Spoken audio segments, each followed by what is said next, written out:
살아계신 아버지 하나님, 오늘도 우리의 찬양을 받으시고, 오늘도 우리 가운데 살아계셔서 역사하시는 하나님 아버지, 아버지 하나님께서 우리에게 참으로 창세기부터 지금까지 구원의 사역을 다 완성해 놓으시고, 또 이렇게 귀한 성경 말씀을 기록해 주셔서, 저희들은 옛날에 계시했던 모든 그 사건들이 다 이루어졌음을 보는, 그리고 그것을 한 권에 묶어서 정말 우리에게 귀한 비밀까지 알려주시는 그런 귀한 세대를 달리고 있습니다. 그런 우리에게 아버지 하나님 귀한 사명 주셔서 이 말씀 끝까지 다음 세대 주님 오시는 그날까지 잘 전달할 수 있는 그런 우리의 구간을 멋지게 달릴 수 있는 저희 선지자들이 되게 하여 주시옵소서. 아멘. 하나님 함께하여서 성령께서 우리의 정말 이 진리를 알아가는데 기쁨이 충만함이 무엇인지 깨닫는 귀한 시간 되게 하여 주옵소서. 예수님 아멘. 기도합니다. 아멘. 아멘. 아유, 반갑습니다. 제가, 지난 시간에 신약을 열심히 시작하다 보니까, 우리 그 목차를 한번 안 해봤어요. 그래서 목차, 여러분 워크북 7페이지 펴놓으시고, 목차를 한번 하고, 일과에서 이제 조금 짚어보지 못했던, 우리가 이제 사실 신약 성경은 대전의 역사거든요.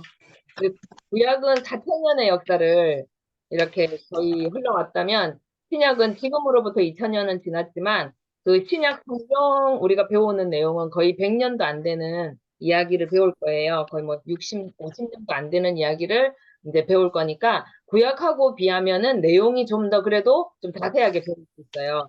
그래서 이제 구약보다는 조금 그래도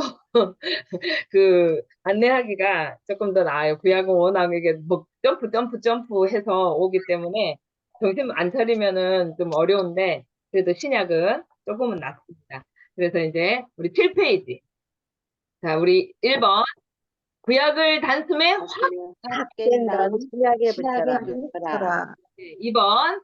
갈릴리 갈릴리에서 유월절에 에루살렘에서 주인공으로 네. 3번. 8개월 후 갈릴리로 이동. 갈릴리로 갈릴리로 들썩들썩. 어깨를 들썩들썩 이렇게 해주십니다. 자, 우리가 예수님이 주인공이거든요. 자, 그래서 계속 6번 거의 7번까지 예수님 이야기가 나와요. 4번. 두 유월절 6월절을 지나 제자 훈련까지 완료. 그런 주먹이나 이런 행동들도 들썩들썩 완료 이런 것도 좀 따라해 주세요. 드디어 5번입니다. 드디어 갈릴리에서 오랜만에 예루살렘에서 초막 수전을 기쁨을 하시고. 아, 요런 내용이 나오겠구나. 그 다음 6번. 제자들에게 유언 강론을 남기신 후 정말 처형되시다. 7번.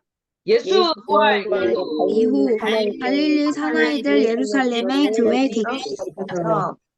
자, 이제부터 개척할 때는 손을 주먹을 쥐고 개척 계속 나옵니다. 8번 시작. 혜성처럼 나타난 바울 갈라디아 교회 개척.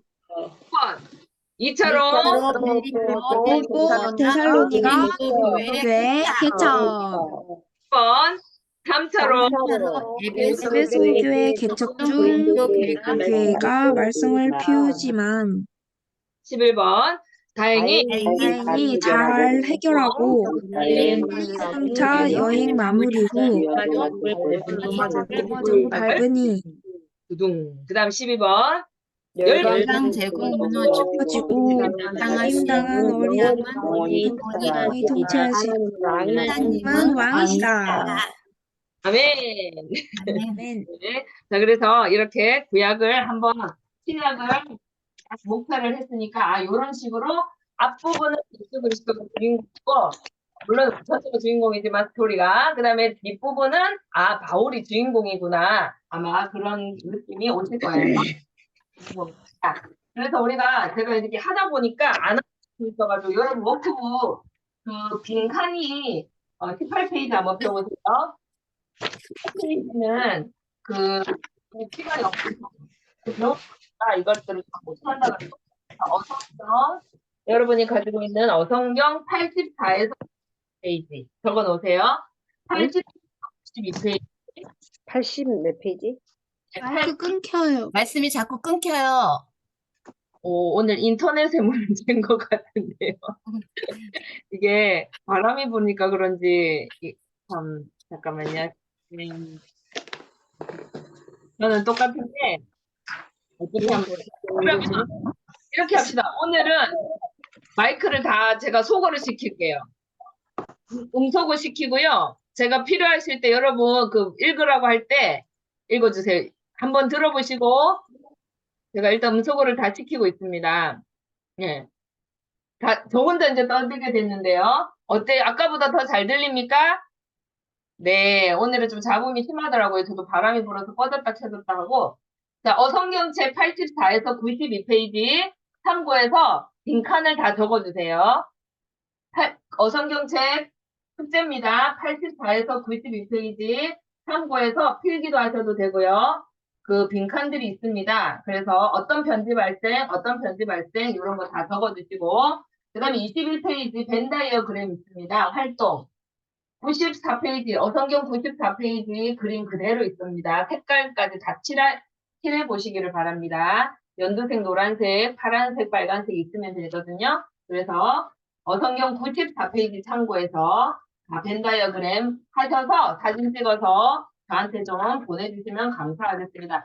꼭 안 해도 되는데 그냥 숙제 이렇게 찍으라고 하니 꼭 하시더라고요.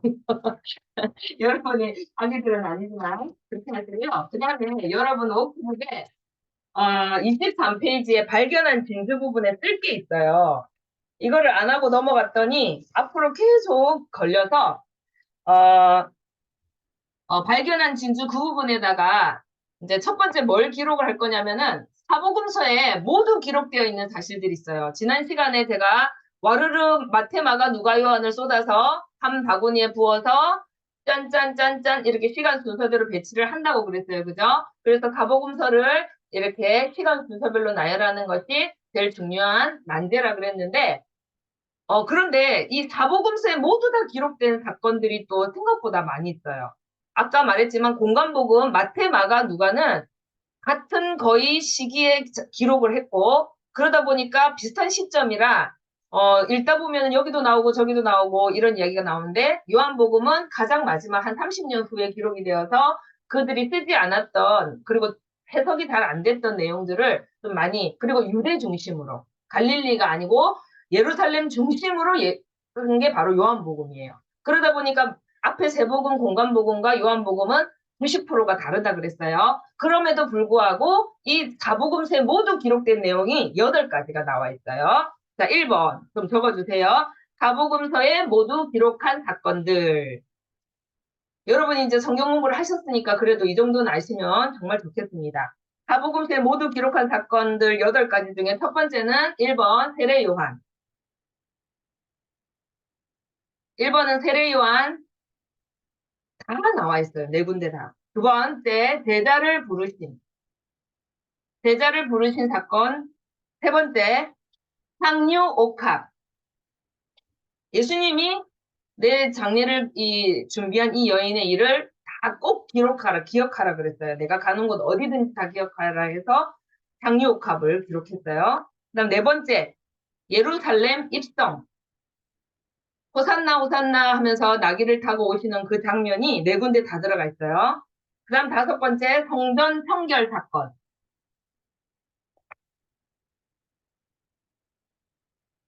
1번 세례 요한, 2번 제자 부르심, 3번 향유 옥합, 4번 예루살렘 입성, 5번 성전 청결 사건, 6번은 성만찬, 6번은 성만찬이에요. 나를 기념하여 거룩하게 하면서 그 성만찬 마지막 날 하신 거고요. 7번은 겟세마네 기도. 십자가에 못 박히시기 전에 겟세마네에서 피가 얼굴에 땀이 핏방울같이 들 만큼 기도하셨던 장면. 8번에는 예수 그리스도의 십자가 죽음과 부활. 예, 이 사건들이 중요한지 알겠죠? 그래서 갑자기 아무 소리도 안 들리니까 참 적막하지만 여러분들을 위하여. 자, 이제 마태복음은요. 이제 두 번째로 기록해야 될 게 뭐냐면 사복음서 특징 정리. 이거 꼭 해야 되겠습니다. 제가 이렇게 하다 보니까 이거 꼭 알아야 되겠다 싶어서 사복음서 특징 정리해놓고 1. 마태복음입니다. 지금 필기를 하게 돼서 죄송한데 어떻게든 우리가 만날 수가 없고 적을 시간이 없어서 이거를 제가 이렇게 찍어서 해도 되지만 설명이 좀 필요해요. AD는 예수 그리스도 탄생 이후잖아요. 그래서 AD 63에서 67년. 마태 옆에다가 갈로 해가지고 AD 63에서 67. 이렇게 적고 갈로 닫고. 마태는요, 세리잖아요. 그죠? 세리인데, 지금 제가 하는 것들을 알아서 적절히 적으시면 됩니다. 유대인을 대상으로 기록했어요. 이게 엄청 중요합니다. 여러분 나중에 복음서를 읽다 보면은 어떤 특징이 있는가 했을 때 이것을 알고 읽으면은 참 도움이 되는데요. 유대인을 대상으로 해서 기록을 했기 때문에 가장 구약 성경 인용을 많이 했어요. 그래서 마태복음을 보면 구약 성경에, 그러니까 옛날 말씀에 기록되었을 때, 뭐 이런 이야기가 아주 많이 나옵니다. 그래서 유대인을 대상으로 구약을 많이 인용했고요. 그래서 족보용법을 충분히 다 이해하고 있던 사람이에요. 족보용법. 그리고 이 사람은 유대보다는 갈릴리 사역을 중심으로 진술을 했어요. 갈릴리 사역 중심으로 기록을 했고요. 이게 몇 페이지라고 하냐 했는데 페이지가 없고요. 그냥 23페이지 그 발견한 진주 있잖아요. 거기 빈칸에다가 지금 필기를 하고 있어요. 예. 그래서 이거는 다른 어성경 하는 곳에서는 아무도 안 하는 거를 저 혼자 공부한 거를 가르쳐 드리는 거라 이거는 어디에도 안 나와 있습니다. 자, 그리고 마태는요. 이야기를 읽다 보면은 마치 비슷한 사건들을 묶어서 정리해 놨어요. 시간 순서가 아닌 게 가끔 나와요. 막 비유이면 비유만 쫙 나오고 예수님이 고친 거면 고친 거 쫙 나오고 이런 식으로 해서 사건을 묶어서 사건을 많이 주로 이렇게 뭉탱이로 묶어가지고 많이 기록을 했어요. 마태복음은. 그 다음 이제 마가복음 할 차례입니다. 마가복음은 갈로 해가지고 AD 55에서 65. 정확하지가 않아요. 대부분 정확하지가 않은데 대략 마가복음이 가장 먼저 쓰여질 것이다. 이렇게 생각은 하고 있어요. 내복음서 중에서. 그리고 이 사람은 마가요한이라고 알고 있죠. 마가요한. 엄청나게 부자였어요. 예루살렘에 거기에 나중에 마가의 다락방에서 120문도가 기도하잖아요. 그러니까 예루살렘의 중심지에 산다는 건 귀족들. 그죠? 아까 그때도 말했지만 근데 120명이나 다락방에 모일 만큼 큰 집을 가졌으니 이 사람은 엄청난 귀족이었을 가능성이 높아요. 그래서 자 이제 이 사람은 어떤 사람이냐면 베드로가 한 이야기를 기록한 사람이에요. 마태는 아까 예수님의 제자이고 이스라엘 사람인데요. 마가는 바나바의 조카예요.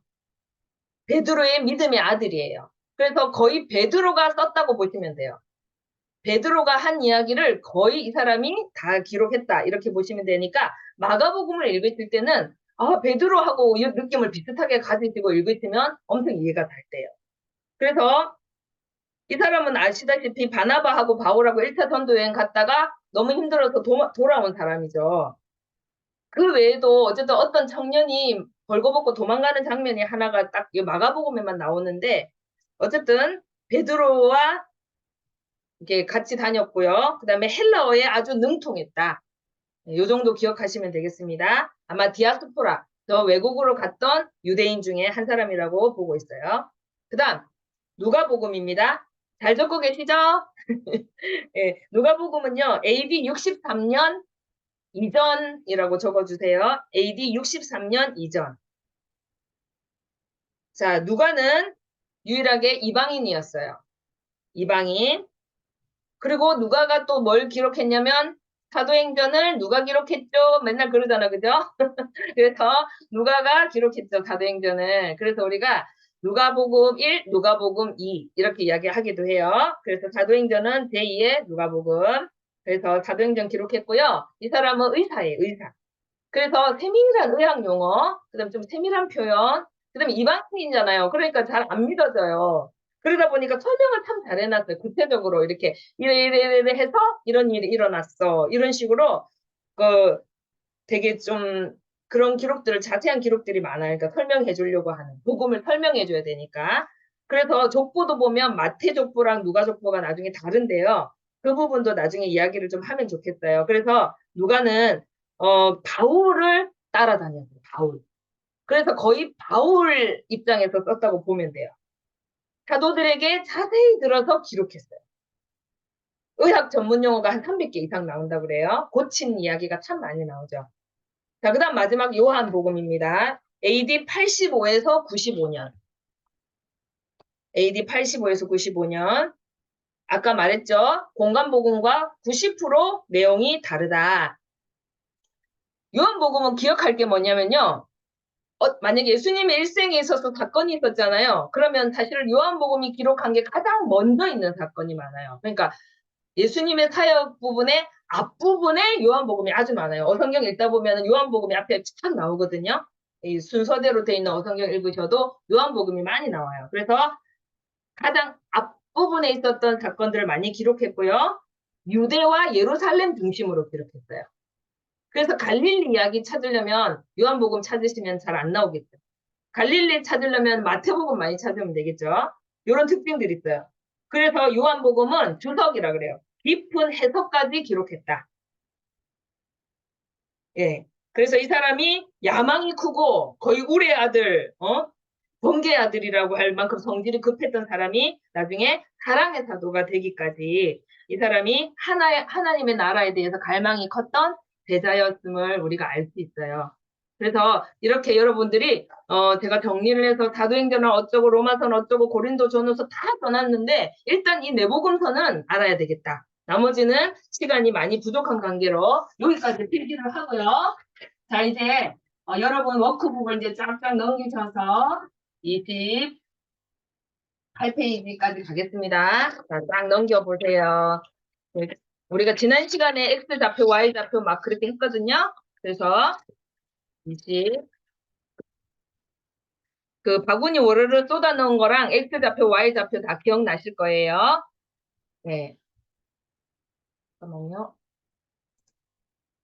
그러면 이제 사생애와 공생애 분기점 이 부분이 봅시다. 워크북 28페이지. 예. 자, 거기에 그때 우리가 다 필기를 했고요.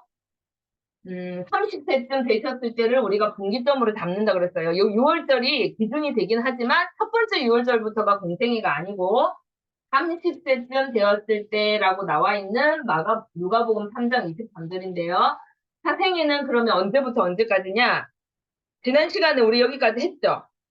그래서 자, 여러분이 지금 성경을 한번 이제 우리가 여기 뭐 누가복음 3장 23절 3장 23절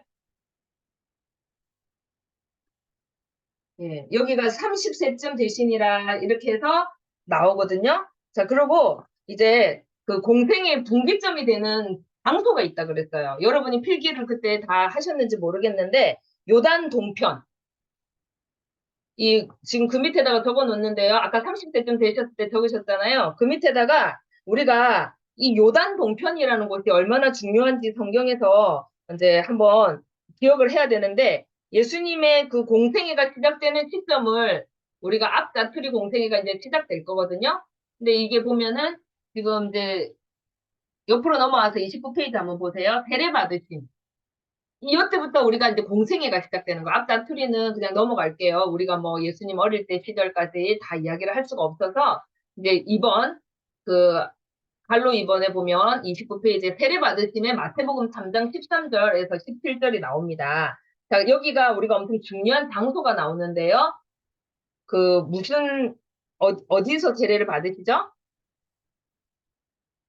예. 말로 그냥 안 들려도 하세요. 예수님이 세례를 어디서 받으셔요? 예, 요단강에서 받으시죠? 요단 동편. 요단강인데 동편에서 받으십니다. 요단강 오른쪽에. 그러면 여러분이 이제 좀 하나 적어 놓을 게 뭐냐면 거기를 우리가 베단이라고 하거든요. 베단이. 요단 동편 베단이. 그 요단강에서 세례를 받으셨는데 그 장소가 어떤 장소냐면은 엘리야가 승천하던 장소예요. 여러분이 구약 아합 그 부분 이제 읽으셨을 테니까 엘리야가 이 회오리 바람을 타고 승천하게 됐던 곳이 요단 동편이었고요. 그다음에 신명기 그 신명기에 보면은 모세가 이제 가나안 땅에 들어가기 직전에 제2세대를 앉혀놓고 설교하던 곳이에요. 마지막으로 설교하던 곳. 그래서 가나안 입성을 준비하던 곳이고 또 예수님께서 세례를 받으실 때 성령이 임했던 곳이에요. 그래서 이 요단 동편은 예수님께서 돌아가시기 직전 3개월 전에 또다시 이곳을 한 번 더 방문하십니다. 그래서 요단 동편이 주는 의미도 여러분들이 공부를 하면 참 재미가 있을 것 같아요. 그래서 의미가 좀 있는 곳이구나. 예, 이렇게 기억을 하시고 그 다음에 이제 족보 이야기가 잠깐 지나쳐야 될 것 같은데 이거는 여러분이 그냥 제가 하는 이야기니까 유대 광야에서 40일간 금식하신 사건은 워낙 우리 어릴 때 공과도 많이 했고 해서 넘어가고요. 그 다음에 이제 처음으로 5 제자를 만나신 사건 5번에 보면 거기서 처음으로 5 제자를 만났다 하기 전에 오른쪽에 세례 받으시면 오른쪽에 공간 좀 많이 남죠. 거기다가 우리가 모든 이야기를 다 할 수 없지만 족보가 마태복음의 족보가 나오고 누가복음의 족보가 나와요. 근데 혹시 눈치를 채셨을지 모르겠는데 마태하고 누가 족보가 다 예수 그리스도를 말하려고 하는 족보인데 너무 달라요. 많이 달라서 어떤 사람은 좀 이상하다. 어떻게 족보가 이렇게 다르지? 할 수 있지만요. 이거는 여러분 좀 알아두시면 좋아요. 이건 정확한 이야기는 아닌데 예수 그리스도는 요셉의 아들입니까? 마리아의 아들입니까? 하나님의 아들입니까? 헷갈리시죠? 자, 예수님은 법적으로는 요셉의 아들이잖아. 그죠? 근데 창세기 3장 15절에는 여자의 후손이잖아요. 그죠? 그래서 하나님의 아들이시고요. 그러면 이 족보를 적을 때 마태는 아까 유대인 중심으로 적어야 되니까 요셉의 족보를 중심으로 다윗 왕조를 이어가는 그래서 그 다윗의 씨가 바로 예수 그리스도가 그 뿌리로 해서 온다. 이 이야기를 해야 돼요. 그래서 왕족들이 쫙 많이 나와요. 예수님이 왕족이라는 말이 아니라 그 다윗 혈통을 이어서 오신 분이 바로 요셉, 그 다음에 예수 그리스도. 이 이야기가 하고 싶었던 거고요. 그리고 실제로 14대는요, 뭐 14대밖에 안 되는 거 아닙니다. 나이를 치면은 말이 안 돼요. 근데 왜 그렇게 하느냐면 사실 14라는 숫자는 7 더하기 7. 그러니까 완벽하다. 완벽한 어떤 하나님의 역사로 중심적인 인물들 있잖아요. 예수 그리스도의 구원에 관계되는 중심 인물을 14대씩 이렇게 끊어서 아까 마태는 정리를 좀 요약을 잘한다 그랬어요. 되게 이렇게 썸머리를 잘해요. 그러다 보니까 그 14가 실제로 14대냐? 그건 아니라는 거죠.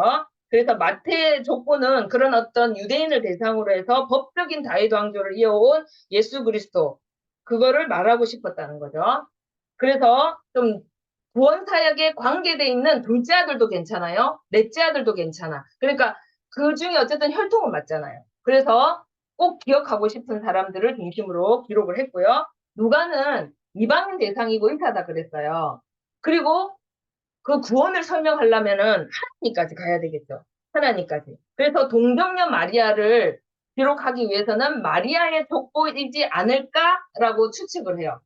신학자들이. 정확하진 않지만. 그리고 이제 그 마리아나 솔로몬 막 그 바스데바 이런 이야기들이 막 나오거든요. 그래서 이 복음을 전파하기 위해서 그렇게 했고요. 그 다음에 형사취수제라는 게 있거든요. 형사취수제. 위에 형이 아기를 못 낳고 죽으면 이렇게 되잖아요. 그래서 이름이 좀 많이 다소 다르게 나오고 그 다음에 포로기를 잡혀갔을 때 그 유대인들은 이름이 보통 3, 4개씩 된다 그래요. 여러분도 성경 읽다 보면 게바, 베드로, 시몬 같은 사람이 베드로가 베드로이고 번역하면 베드로고 그 다음에 게바고 그 다음에 시몬이고 막 그렇죠. 그죠? 그런 것처럼 그 족보를 적을 때 좀 특이한 이름들이 많이 나오는 게 아마 바벨론 때 불렀던 이름이라든지 아수르가 점령했을 때 부른 이름이라든지 페르시아가 점령했을 때라든지 헬라 스타일이라든지 로마 스타일이라든지 그래서 이름들이 좀 많이 다른 그 우리가 다니엘도 그죠? 그 하나냐 뭐 이런 식으로 이름이 좀 다르잖아. 사드락 메삭 아벤노고도 있고 또 하나냐 뭐 있었잖아요. 그런 식으로 해서 우리가 알 수 없지만 어쨌든 이방인을 중심으로 그런 포로기 때 개명이 좀 되지 않았나 이렇게 해석을 하고 있어요. 이거는 그냥 여러분들이 궁금해 하실지 모르겠지만 제가 성경을 읽을 때 왜 족보가 이렇게 많이 다르지? 이렇게 생각했던 부분이니까 여러분들이 요 정도 예, 기억하고 이제 넘어갈게요. 자, 그러면은 이제 예수 그리스도께서 이 요단 동편에서 그 이제 세례 요한에게 그, 그 세례를 받으시는 장면인데, 잠깐만요. 앞다투리 동생에서 우리 이거를 이제 마이크를 잠깐 켜시고 요거를 한번 읽어줘야 되겠습니다. 이 세례 요한에 대해서 우리가 한번 이야기를 하고 넘어가야 되는데요. 지금 이제 40일 유대 강약 금식후 다시 세례 요한 여기 보면은 이제 5 제자를 만나는 사건이 하나 나와요. 요거까지만 이야기를 하고 세례 요한에 대해서 간단하게 한번 이야기를 하겠습니다. 자, 그러면은 거기서 처음으로 5 제자를 만나는 사건이 나오는데 요거를 이제 설명을 좀 하려면은 그 다 함께 읽어봅시다. 앞에 28페이지를 우리 세영미 권사님 스피커 켜시고 28페이지 다 함께 읽어봅시다. 한번 읽어주세요. 바로 이 순간부터가 구약 스토리가 이어지는 부분입니다. 말라기 끝부분 기억하시죠? 엘리야를 보내시겠다고 하시더니 정말 세례 요한이 400년의 침묵을 깨고 나타났습니다. 당시 전국과 인근의 유대인들, 인근의 외국인들, 디아스포라 여행객들 할 것 없이 예루살렘에 왔다 하면 세례 요한의 말씀 운동에 매료되는 겁니다. 정부에서는 난리가 났죠. 도대체 누구냐? 사실 세례 요한은 구약의 선지자들을 다 한꺼번에 총정리한 사람이에요. 그는 몸에 약대 토롯을 걸친 야인으로 살아갔지만 구약 전체를 옷 입고 있었습니다. 예수님 공생의 사역의 시작은 바로 이곳을 향해 장거리 여행을 준비하는 것부터겠구나 생각해야 합니다. 세례 받으시고 40일 금식 기도하시면서 시험 받으시고 오고 가신 거리까지 합치면 적어도 50일은 예상하셨을 것 같습니다. 자, 이제 예수님께서 갈릴리에서 유대 예루살렘 지역 요단강 동편으로 향하십니다. 자, 이제 무슨 일이 일어났는지 볼까요? 예, 여기서 우리가 아까 요단강 동편에 대한 이야기를 금방 이제 요단강의 위치 그 동편이 차지하는 성경의 중요한 거에 대해서 한번 적었는데 이 세례 요한은 저번에도 말씀드렸지만 나중에 엘리야를 보내겠다 하고 말라기서 4장 5절 6절에 보면은 내가 그때 엘리야를 보내겠다 그랬고 예수님께서 그것을 친히 풀어줘서 그 세례 요한이 엘리야다 니네 몰랐냐 하면서 마태복음 17장에 10절에서 13절에 그 변화산 사건이 있고 나서 이제 그 베드로가 초막셋을 진짜 어떠저떠 할 때 예수님이 이제 그때 설명을 해줘요. 바로 그가 엘리야라는 것을 세례 요한이 엘리야를 말한다고 하면서 설명을 해주시거든요. 그래서 이 세례 요한이 옴으로 인해서 구약 전체를 이 사람이 옷을 입고 이 신약에 예수님께서 현현하신 것처럼 마치 이 사람도 성령으로 잉태했거든요. 마리아가 그 어린 소녀가 14살, 16살 소녀가 무서워서 벌벌 떨 때 하나님께서 먼저 세례 요한의 어머니는 어때요? 늙어서 이래 임신할 수 없잖아요. 그런데 세례 요한을 임신시켜 주시면서 나중에 마리아가 어떻게 그런 일이 이러니까 벌써 네 친척 엘리사벳도 임신했어. 그러니까 위로를 엄청나게 받아요. 왜냐면 자기도 불가능한 사건, 나는 남자하고 다 본 적이 없는데 어떻게 아기를 가지지? 이렇게 상식적으로도 이해가 안 가잖아요. 근데 엘리사벳도 임신을 했다는 거예요. 아, 그 말이 너무 위로가 된 거죠. 그래서 이 세례 요한이라는 분도 사실은 어찌 보면 불가능한 어떤 그 물론 성령으로 잉태됐다는 게 어떤 남자와 관계를 하지 않아서 아기가 가졌다 이런 거는 아니지만 어쨌든 그 사라처럼 불가능한 경수가 끊겼는데 다시 어떤 생리가 되면서 아마 아기가 가지게 됐을 거예요. 그래서 이 세례 요한은 예수님께서도 여자가 낳은 자 중에 가장 정말 뛰어난 선지자라고 말씀을 하실 만큼 대단한 분이셨어요. 근데 이분이 오셔서 구약의 옷을 입고 오셔갖고 뭐라고 하십니까? 전파 내용은 뭐예요? 오자마자 천국이 가까웠다. 회개해라. 회개에 합당한 열매를 맺어라. 니네가 돈을 해먹었으면 돈 다시 해줘라. 막 이러면서 사람들이 질문을 할 때 나는 어떻게 하면 좋겠습니까? 그러니까 너는 그렇게 해라. 이런 식으로 다 갚아라. 그리고 앞으로 내가 지금 하는 거 난 그리스도가 아니라고 밝히 말하면서 내 뒤에 오실 이는 성령과 불로 너희에게 세례를 줄 것이다. 그러면서 이 세례 요한이 했던 메시지예요. 근데 이 메시지가 사람들한테 당시에 어떤 마음이 들었냐면은 너무 이 사람들이 그때도 말했지만 성전에 가면 너무나 이 장사판이잖아요. 아까 그 대사장부터 돈을 주고 샀기 때문에 이 엉망진창 그러니까 전매권을 가진 이 사람들이 돈을 벌려고 혈안이 돼 있으니까 이 가난한 사람들은 죄의 문제를 해결을 해야 되는데 너무나 답답한 심령에 세례요한이 뭐라고 했냐면 물로 세례를 받으래요. 그러면 이게 이때 당시에 어떤 역할을 했겠습니까? 어? 죄를 용서해 준다고? 세례를 받으면? 그리고 회개를 하고 합당한 열매를 맺으면 내 죄를 용서해 준단 말이야? 이 사람들은 오로지 관심은 그거였어요.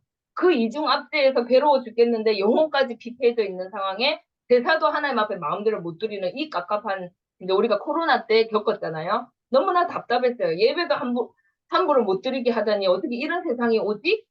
북한 사람들이나 이슬람권에서 예수 믿는 사람들 지금도 안 그렇겠습니까?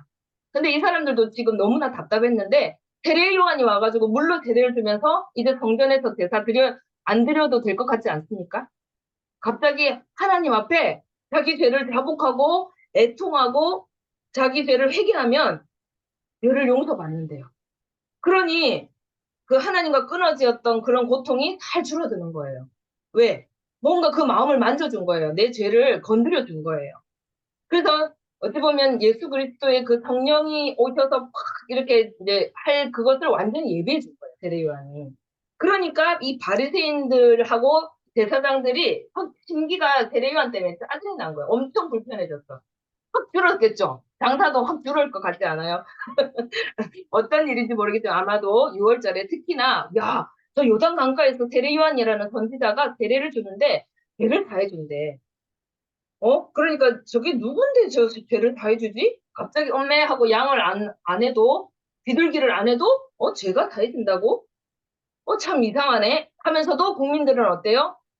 뭔가 이게 뜨거워지거든요. 마음도. 그래서 자기들이 어떻게 하면 좋겠습니까? 하고 막 많은 사람들이 세례요한을 따라다니고 있는 이 장면을 여러분이 그 현장에서 같이 그 세례요한을 보고 계셔야 돼요. 이제부터 여러분들은 이제 타임머신을 타고 그 현장으로 딱 들어가시면 너무너무 재밌게 여행을 할 수 있어요. 그런 찰나에 이제 예수 그리스도께서 그 장소에 오신 거예요.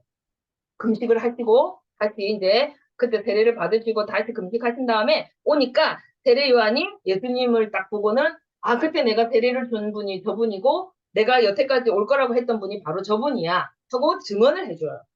그게 이제 금식 후 다시 세례 요한 집회 장소에 나타났던 그 세례 요한이 예수님을 증거를 해줍니다. 그분에게 내가 세례를 내릴 때 성령이 하늘로부터 성령 비둘기 같은 성령이 임하는 그분을 볼 때 그가 그리스도라고 하셨거든.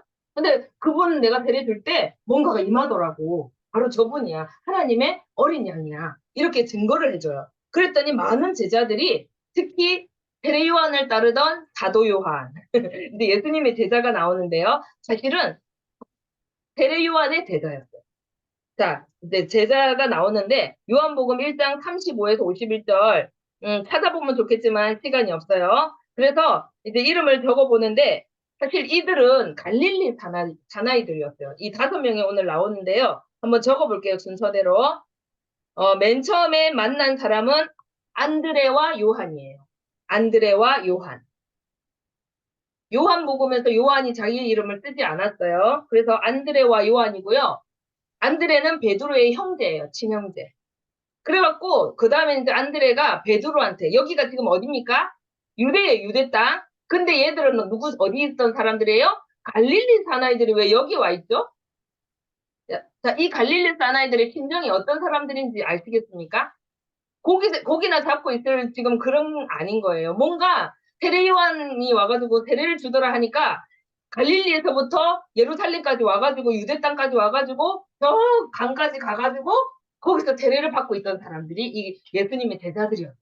그러니까 심령이 이미 가난해져 있고 회개에 뭔가 이렇게 불이 붙어 있던 사람들이에요. 그래가지고 안드레 요한, 그 다음에 안드레가 베드로를 부르고요. 시몬. 그 다음에 또 빌립. 그 다음에 빌립이 또 나다나엘을 불러요. 이렇게 5명이 나옵니다. 나다나엘은 다른 말로 바돌로메예요. 바돌로메. 그래서 이름이 여러 개라고 했어요. 그죠? 자, 그래서 5명 한번 여러분 말해볼까요?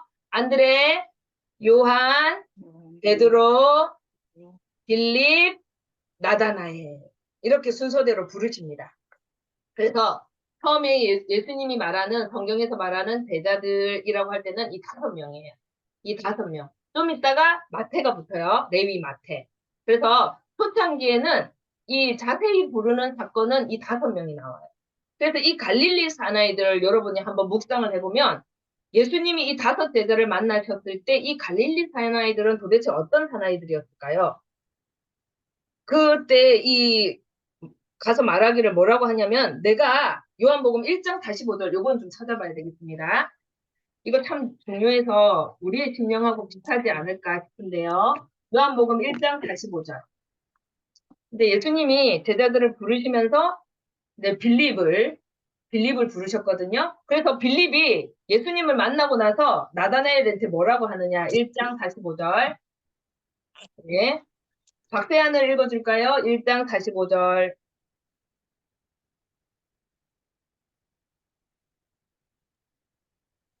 빌립이 나다나엘을 찾아 이르되 모세가 율법에 기록하였고 여러 선지자가 기록한 그 일을 우리가 만났으니 요셉의 아들 나사렛 예수니라. 아멘. 예, 이 사람들이 모세가 율법에 기록한 거를 다 읽었어요. 다 읽었고, 그 다음에 여러 선지자들을 통해서 기록한 그 일을, 예, 이사야를 읽었나 봐요. 예레미야서를 읽었나 봐요. 스가랴를 읽었어요. 그래서 그 일을 우리가 만났으니 바로 요셉의 아들 나사렛 예수다. 우리가 기다리던 그 메시아라는 분이 드디어 오셨어. 아까 세례요한도 그렇게 말씀하셨잖아.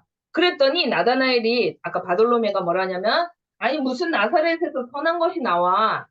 아유 그 시골 촌동네 같은데 무슨 이방인에게 늘 짓밟히던 그런 촌동네 먹을 것도 잘 없는 그런 촌동네 무슨 이렇게 했더니 예수님께서 네가 너는 참으로 이스라엘 사람이다. 그러니까 참 이스라엘이라는 것은 좀 순수한 원래 내가 모델로 삼고 싶었던 그 이스라엘 사람이 너다. 너 속에 간사한 게 없다. 네가 빌립이 너한테 그렇게 말하기 전에 48절에 무화과 나무 아래 있을 때 내가 보았다. 이게 무슨 말이냐면 무화과 나무에 이렇게 앉아있는 것을 예수님이 미리 봤다. 이 말이 아니에요. 나다나엘은 무화과 나무라는 것은요. 유대인들은요. 그늘이 되게 많이 지잖아요. 이파리가 무성해가지고 그렇게 높지도 않고 그래서 무화과 나무 아래서 항상 성경을 묵상하는 거예요. 한마디로 큐티하는 장소예요. 오늘 정달수 권사가 그 식탁 앞에 앉아있는 걸 내가 봤지. 이렇게 예수님 말씀하시는 거예요. 네가 그때 어성경 몇월 며칠 날 하는 거 내가 봤어. 이렇게 말하는 거예요. 그러니까 나다나엘이 그런 사람이었다는 거예요. 그래서 그러니까 나다나엘이 너무 놀란 거예요. 어떻게 알았지? 이러니까 내가 네 그런 걸 알아내서 그런 게 아니야. 이렇게 하시면서 예수님이 그 제자들을 부르시는 거예요. 그래서 이 갈릴리 사나이들은 나중에 팔복 산상수훈을 얘기할 때 여러분 상상 속에 여러 사람 앉혀놓고 하는 것 같죠? 근데 잘 보세요. 제자들에게라고 이야기가 나와 있어요. 제자들에게 그 팔복을 이야기하거든요. 산에 앉아가지고 몇 명 안 되는 제자들. 왜냐면 이게 초기 단계에 하신 설교인데 아마도 세례 요한에게 세례를 받고 예수님으로 제자가 이렇게 갈아타진 사람들일 거예요. 아마 그런 일부 제자들과 그 또 제자들을 따르는 제자들을 앉혀놓고 심령이 세례 요한에게 세례를 받고 애통이 한 사람을 향해서 아마 예수님께서 하신 말씀이지 아무나 다 심령이 가난한 자는 이렇게 말씀하시지 않았어요. 그건 나중에 또 배울겠지만 그래서 이 갈릴리 사나이들을 여러분들이 좀 우습게 보지 마시고 물고기 잡던 그냥 우리가 생각하는 그런 어부들이 아니었어요. 이 사람들은 뭔가 영적인 갈망 그래서 갈릴리에서 세례 요한이라는 사람이 뭔가 선지자가 왔다는 걸 듣고 늘 말씀을 묵상하던 사람들이 혹시 그 메시아가 아닐까 하고 이 기쁜 마음에 달려왔던 사람들이었다는 거예요. 그래서 여러분들이 그 마음을 아셨으면 좋겠고요. 또 한 가지 더 기억을 좀 해주면 좋겠는 게 제가 오늘은 좀 정보를 많이 드리는 이유는 이게 1, 2과가 이렇게 좀 바탕이 쫙 깔려야 여러분들이 앞으로 성경을 읽을 때 재미가 있어요.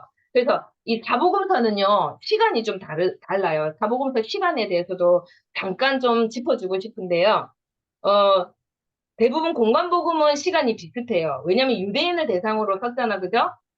공관복음, 그 중에서도 누가복음은 조금 다르지만, 요한은 이미 어때요? AD 70년에 예루살렘이 완전히 폐파 무너지거든요. 근데 나중에 이제 이건 예루살렘이 완전히 함락이 돼요. 그 이후에 요한이 성경을 기록했단 말이에요. 그러니까 이스라엘이라는 나라는 흔적도 없을 때. 그러니까 완전히 안 그래도 포로지만 이미 이제 그 나중에 그 티투스 장군이 그 완전히 예루살렘을 그 부숴버려요. 그러고 나서 요한이 나중에 반모섬에 갔을 때는 이미 완전한 로마 제국이었, 로마의 압제 속에 있을 시대라, 요한이 사용한 시간은 로마 시간이에요, 로마. 그리고 나머지 제자들이 쓴 시간은 유대 시간이에요. 그래서 유대와 로마는 3시간의 차이가 나거든요. 그래서 여러분들이 이제 요한복음을 읽으실 때는 그냥 그 시간 그대로 읽으시면 돼요. 제6시 이러면은 새벽 6시인지 저녁 6시인지는 정확하게 안 나와 있지만 그건 그냥 지금 우리의 6시하고 똑같아요. 근데 예수님이 십자가에 달리신 사건을 봐서 알겠지만 제3시, 제6시, 제9시 이거 해를 하루에 해를 4분의 1로 딱 이렇게 나눠가지고 4분의 1로 나눠가지고 이제 유대의 시간 이러면 인터넷 쳐보시면 거의 다 나와요. 그래서 3시 이러면은 오전 7시 30분부터 10시 반. 예. 뭐 예를 들어 8시 그러면 오전 10 어쨌든 잠깐만요. 3시, 6시, 9시 이런 식으로 이렇게 시간을 나눕니다. 그래서 예수님이 이제 못 박혔을 때 그죠? 3시에 못 박히죠. 아침 9시 정도에. 그러니까 우리가 3시에 못 박혔다면 정확하게 몇 시인지는 몰라요. 그렇지만 대략 아침 9시 정도, 그다음 6시에 3시간이 지나니까 12시, 대낮 12시인데 어둠이 있네요. 3시간 동안. 그리고 2시면 오후 3시인데 예수님이 돌아가셔요. 그렇죠? 그래서 이걸 유대인의 그 시간하고 로마 시간하고는 다릅니다. 그럼 뭐 로마 시간으로 볼 때는 9시, 12시, 그다음 3시 이렇게 이야기를 해야 되겠죠. 그래서 나중에 사마리아 여인에 대한 해석이 왜 이야기를 하냐면 사마리아 여자를 만나러 가시는 장면이 잠깐 오늘 또 범위에도 잠깐 나오는데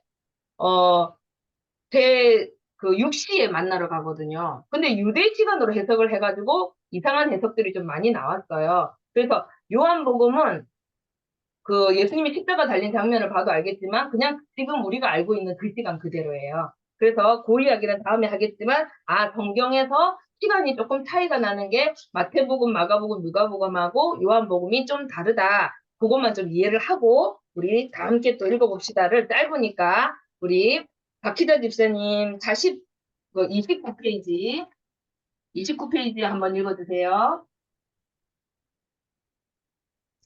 박희자 집사님 스피커. 예, 예수님 사역의 시작은 세례 요한의 집회 장소에서 5명의 제자를 만나는 것부터입니다. 그들이 누구인가? 베드로, 요한, 안드레, 빌립, 나다나엘입니다. 갈릴리에서 사역을 시작한 것이 아니라 남의 동네 유대 지역에서 하신 셈입니다. 자, 유대냐 갈릴리냐 이 두 공간 개념이 눈에 들어오십니까? 지금 5명의 사나이는 고향 갈릴리를 뒤로 하고 세례 요한은 부흥 집회에 빠져서 유대를 오고 가며 은혜를 받고 있다는 거 아닙니까? 네. 자, 그래서 요한복음 1장 43절 보시면은 이렇게 요한복음 1장 43절에 아까 그 제자들을 만나는 장면에서 이튿날 예수께서 갈릴리로 나가려 하시다가 빌립을 만나 이르시되 나를 따르라 하시니 이랬잖아요. 아까 세례는 유대에서 받으셨고 요단 동산. 그래서 갈릴리로 가려고 했으니까 화살표 써주세요. 여기서 Y좌표 이동하는구나. Y좌표는 공간이라 그랬어요. 이쪽 위아래로 왔다 갔다 해서 색깔이 주로 초록색이면, 파란색이면은 갈릴리예요. 갈릴리 바다 생각하시고.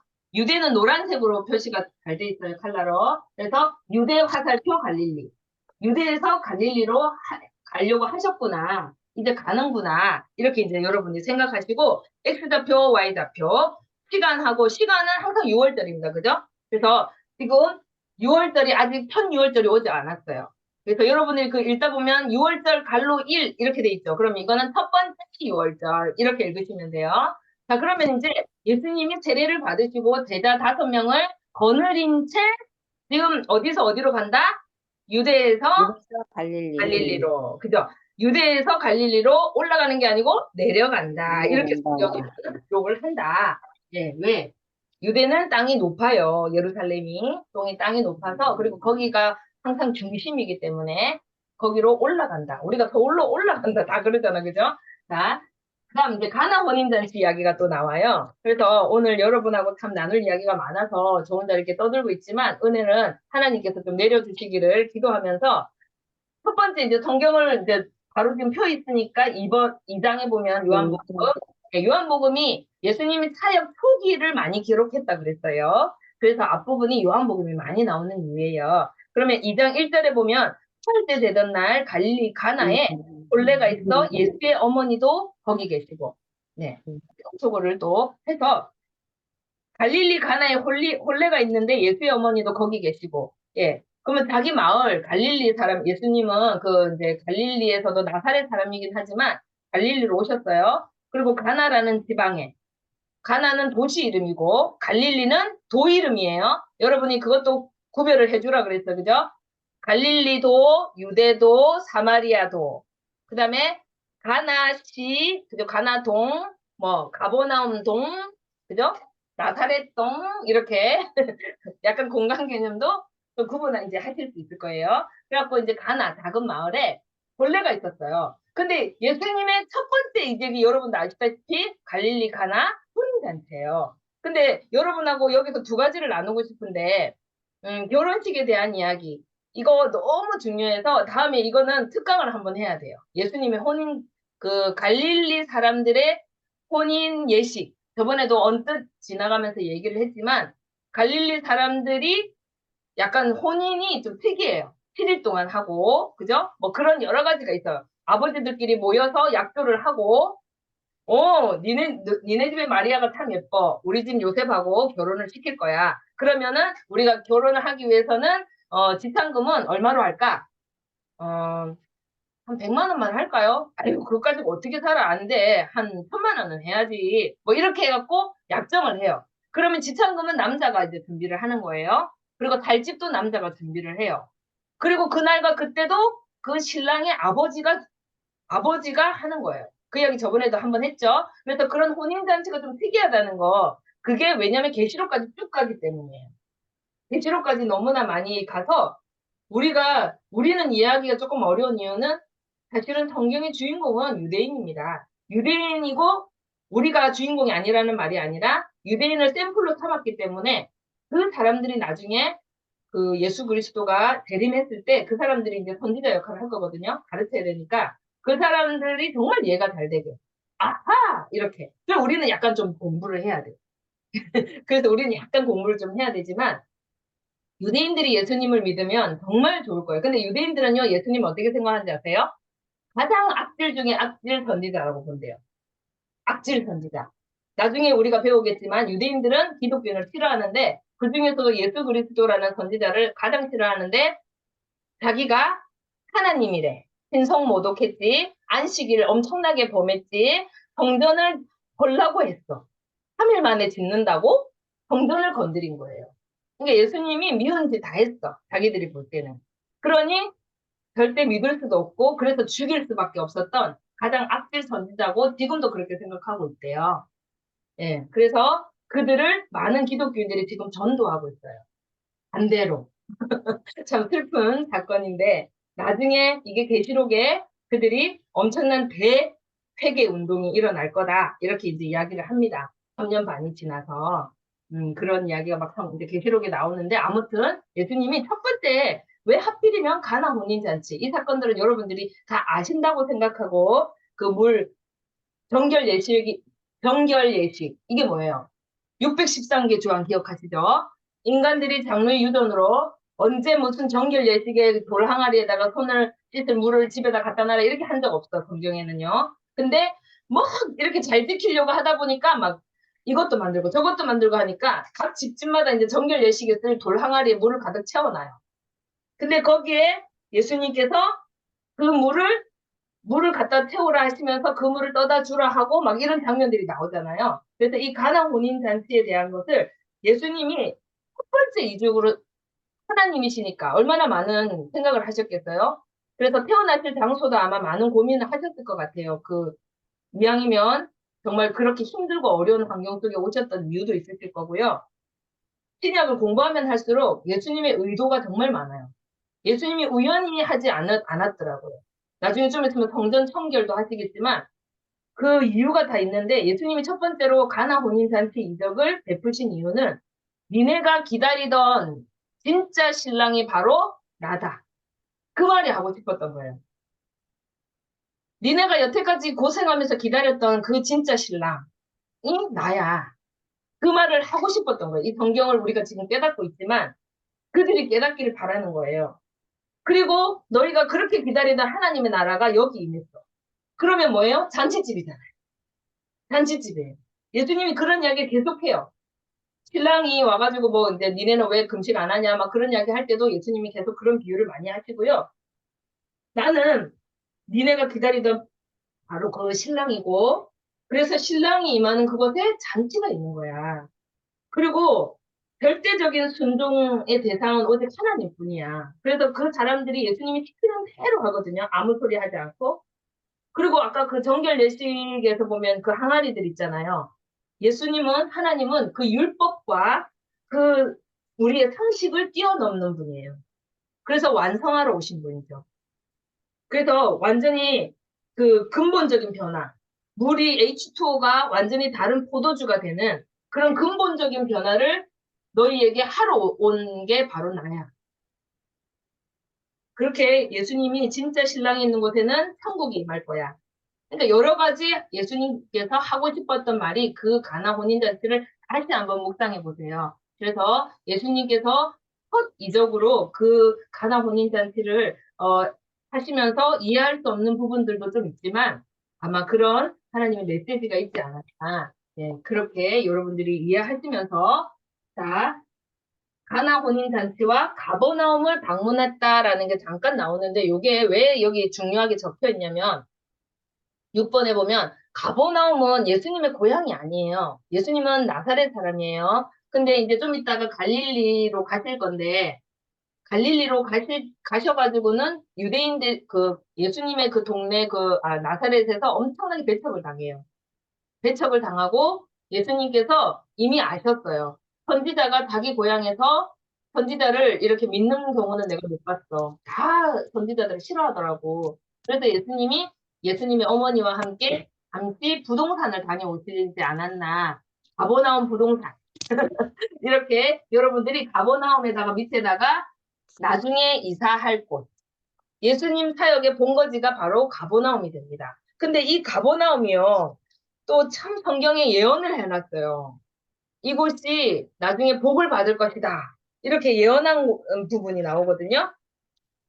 그거는 제가 나중에 이야기를 하다가 다시 한 번 더 말씀을 한 번 또 덮여드릴 때가 있으니까 또 한 번 드릴게요. 그게 성경을 응하게 하려 하심이라 이 구절이 나오는데 그게 그쪽 납달리와 스불론 땅이 이렇게 버려졌어요. 맨날 이방인 쳐들어올 때마다 거기부터 말발굽 소리가 와가지고 거기부터 쳐들어오고 그래서 나사렛, 갈릴리 이쪽 사람들은 되게 전시를 했어요.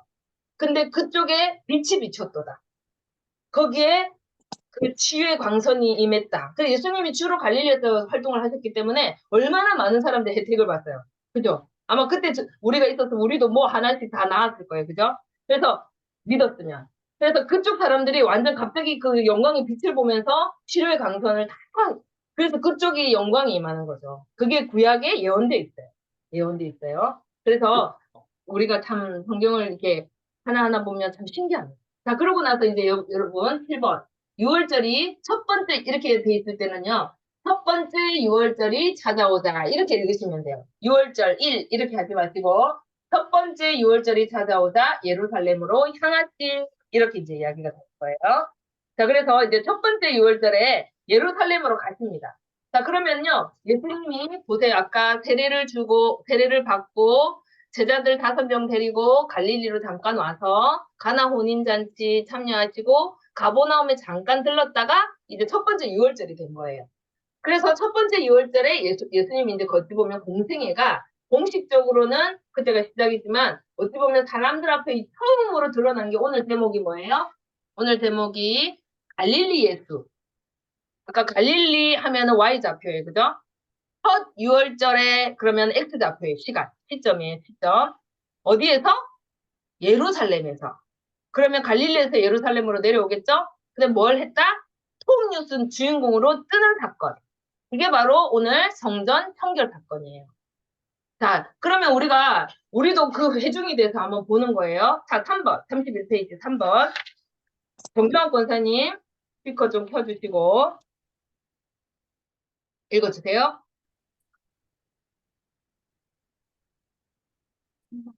네, 31페이지. 예. 드디어 예수님 공생의 기간 중 처음으로 맞게 되는 유월절이 찾아왔습니다. 유월절 하면 즉시 아하, 예루살렘으로 이동이지 하는 생각이 나야 합니다. 아니나 다를까 예수께서 제자들과 함께 다시 예루살렘을 향해 가십니다. 당시 다 데려가셨다면 요한, 안드레, 베드로, 빌립, 나다나엘 이렇게 5명일 거고요. 혹 몇 명 빠졌다면 빠질 수 있겠죠. 그렇지만 아마 초창기 분위기상 으쌰으쌰 하면서 다 올라가지 않았겠나 싶습니다. 이때 예수님이 성전에 나타나십니다. 짠! 하고. 그런데 그 당시 성전은 사실 완전히 시장 같았습니다. 엄청난 상권이 형성되어 있었기 때문입니다. 물론 요즘도 그래요. 예루살렘 성전에 가보면 주변 일대가 성전 때문에 먹고 삽니다. 예수님은 성전에 들어가셔서 사람들을 막 쫓아내시고 장사판을 뒤집어 엎으셨습니다. 소위 예루살렘 성전 청결 사건이라고 불리는 사건이죠. 그런데 이 사건은 예수님의 일생 전체를 어떤 방향으로 이끌어가게 합니다. 열쇠같이 아주 중요한 핵심 사건이 되고 맙니다. 어떤 방향일까요? 또 왜 그럴까요? 네네. 자, 여기서 엄청 중요한 사건이고요. 이 성전 청결 사건이 그만큼 중요한 이유를 이제 한 번씩 살펴볼 텐데, 왜 예수님 다 의도가 있으시다 그랬는데, 성전을 청결케 하셨냐. 에스겔서에도 예언이 있지만, 오늘도 목사님 설교에 성전에 대한 그 에스겔의 그 환상이 나오는데요. 정말 썩을 대로 썩어 있고, 막 에스겔이 환상을 보니까 거기 벽에 막 벌레랑 막 이런 것들이 우글우글 그려져 있고, 그런 장면들이 좀 나오거든요.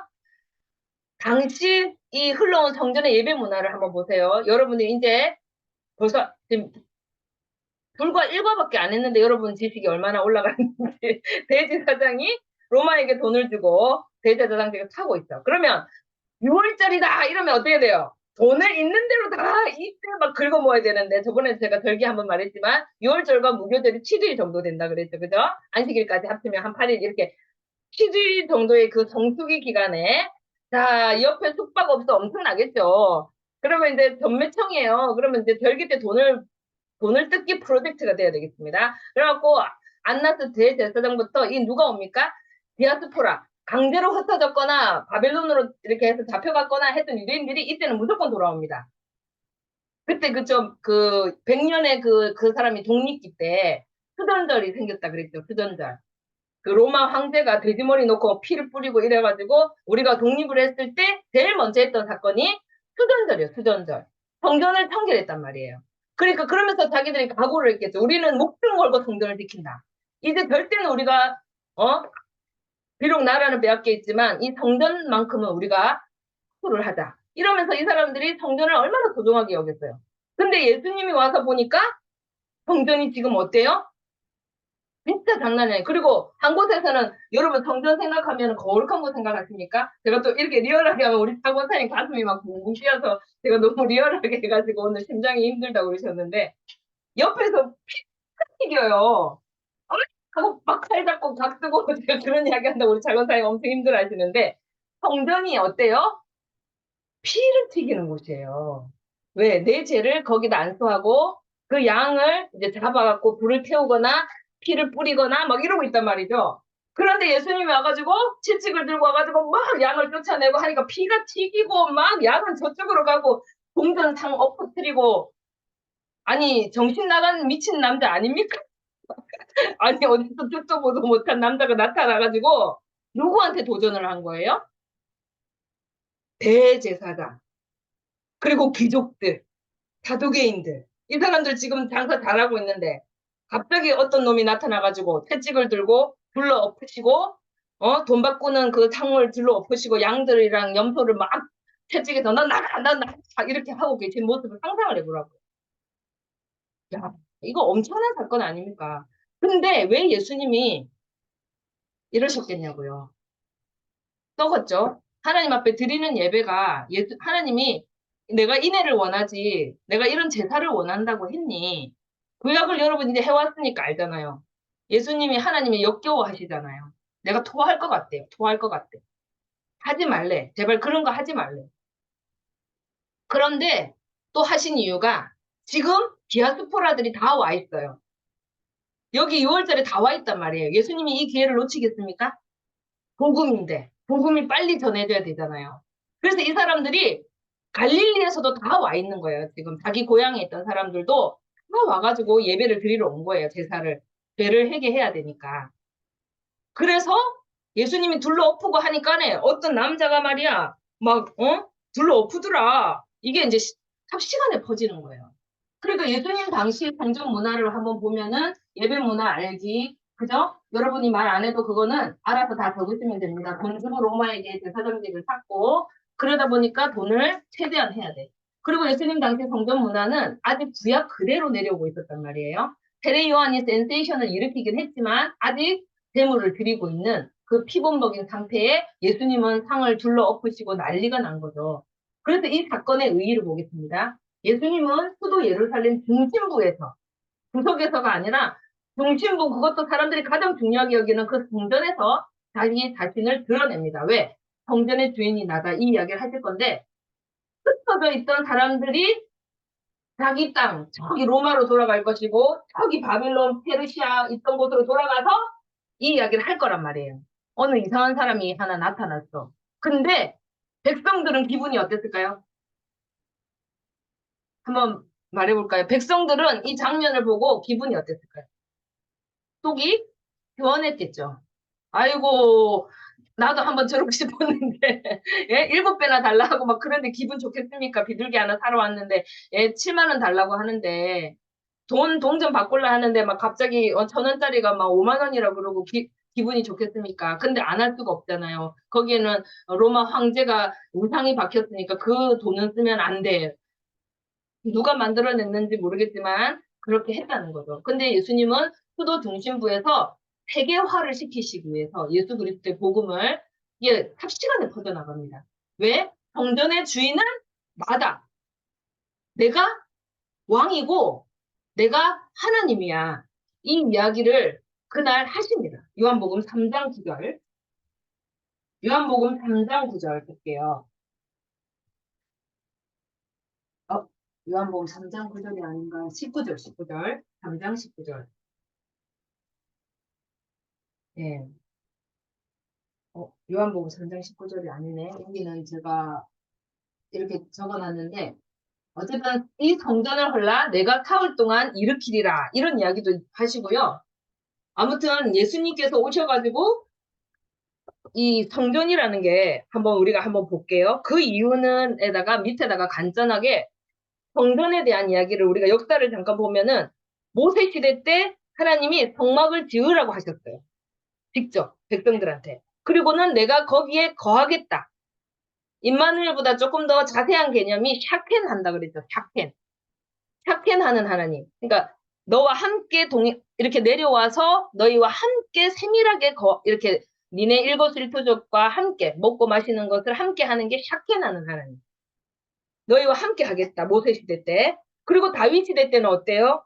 하나님이 다윗을 너무 기뻐하신 이유가 다윗이 하나님이 진정한 나의 왕이십니다. 그래서 성전을 짓고 싶어요. 이렇게 했던 성전입니다. 또 에스겔의 성전은 어때요?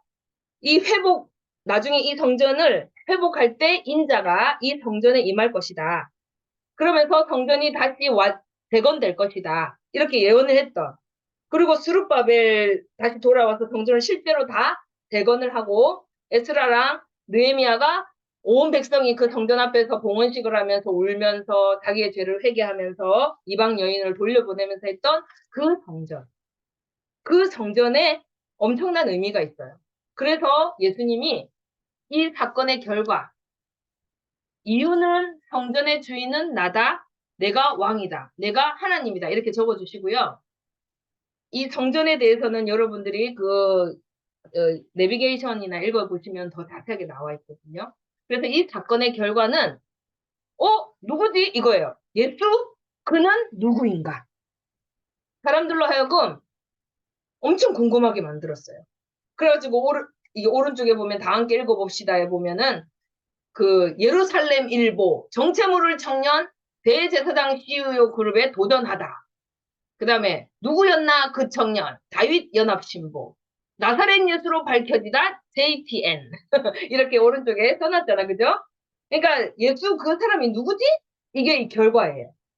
그래서 예수님이 예루살렘에서 뜨셨다는 톱뉴스 주인공으로 뜨셨다는 거예요. 그리고 예루살렘을 술렁이게 만드는 어떤 여론이 새 분위기가 생기기 시작했어요. 아이고 이제 갑자기 바빠집니다. 빨리빨리 우리 빨리 저게 우리 편인지 니네 편인지 우리 빨리빨리 이제 줄 서보자 하면서 민중들. 자, 민중들은 뭐예요? 저기 그 열심당인가 막 이런 생각이 들 수도 있어요. 저 방귀를 드는 저 청년은 누구지? 헤롯 가문들은 어떻겠어요? 아니 감히 누가 당장 잡아와. 아 세례요한도 머리가 아파 죽겠는데 누가 또 우리를 귀찮게 하지? 예, 이 입장입니다. 여러분 잘 적고 계시나요? 예, 민중들은 아니 저 청년 도대체 누구지? 아직 모르겠어. 헤롯 가문은 감히 누가 당장 잡아와. 세례요한 말고 누가 또 우리를 머리를 복잡하게 하는 거야. 자, 바리새인들이 이제 문제입니다. 자, 바리새인들은 돈에 별로 욕심이 없다 그랬어요. 지금 현재로는. 그래서 민중들이 등을 얻고 있어요. 민중들이 그래도 존경을 해요. 자, 그러면은 이 바리새인들은 어때요? 누구지? 뭐지? 두고 봐야 되겠다. 한번 두고 보자. 저 사람이 뭘 하는지 한번 두고 봐야 되겠어. 하고 민중들의 반응을 살펴요. 민중들이 저 사람을 어떻게 보는가. 왜 인기 뺏기면 안 되잖아. 그죠?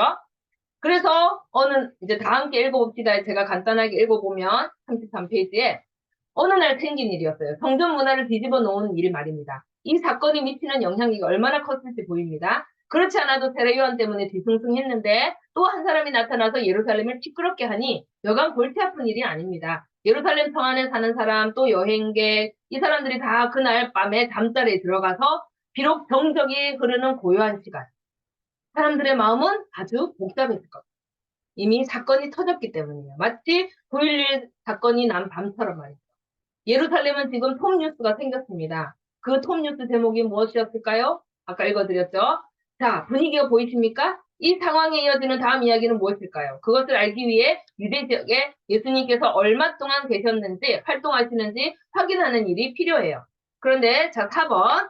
그럼 예수님이 딱 도망가실까요? 도망가시지 않으셨다는 거예요. 4번. 첫 번째 6월절 이후 몇 개월 동안요?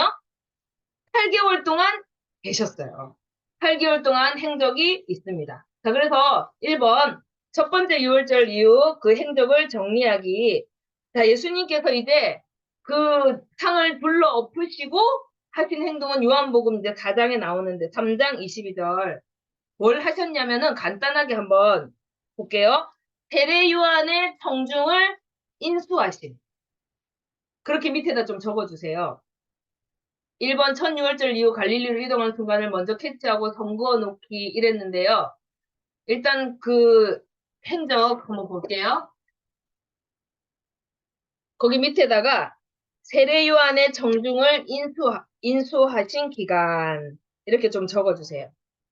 이 8개월 동안은 한마디로 세례 요한에게 마음이 이렇게 정말 회개하고 가난한 심령이 되었던 그 사람들을 버릴 수가 없었어요. 그래서 그 사람들을 받아들이시면서 그 심령이 가난한 사람을 인수하신 기간이 그 8개월이라고 보시면 됩니다. 자, 그럼 이제 워크북 넘겨볼게요. 그래서 예수님이 이제 아직 갈릴리로 이동을 하지 않았어요. 8개월 동안 어떤 일을 했는지 한번 볼게요. 네. 이적을 지금 여러분 잘 따라오고 계시죠? 34페이지 넘어갔습니다. 34페이지. 자, 이적을 행하셨어요. 2장 23절에 이적이라고 할 때 여러분 그 표적과 기적이 있는데 기적하고 표적이 좀 달라요. 근데 여기서는 표적이라고 나와 있거든요. 기적도 있고 표적. 그러면은 이적은 뭡니까? 기적은 우리가 상식적으로 일어나지 않을 일이 일어나는 거를 우리가 이적이라 그래요. 기적. 미라클이죠. 와, 엄청나다. 이거 뭐지? 갑자기? 근데 표적이나 이적은 뭡니까? 표적. 특히 이적은 사인입니다. 사인. 구약에서 신호를 보내놨어요. 데이트를 갈 건데 노란색 원피스를 입은 저 안경을 쓴 이지숙.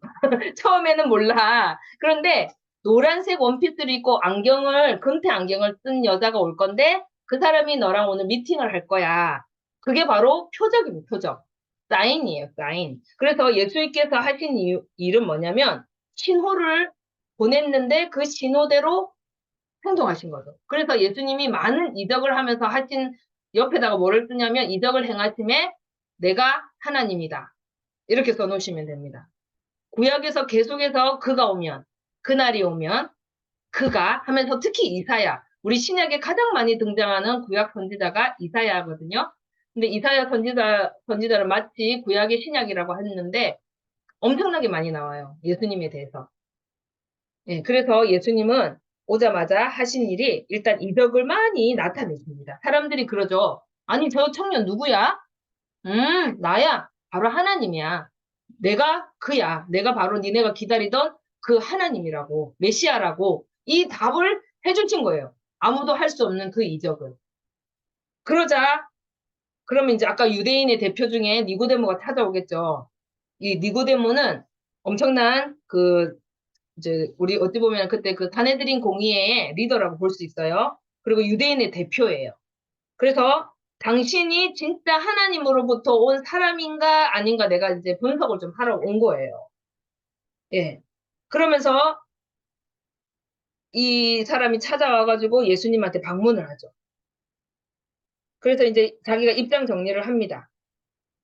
이 니고데모가 나중에는 그냥 여기선 떠나지만 나중에 니고데모가 예수님을 만났을까요? 안 만났을까요?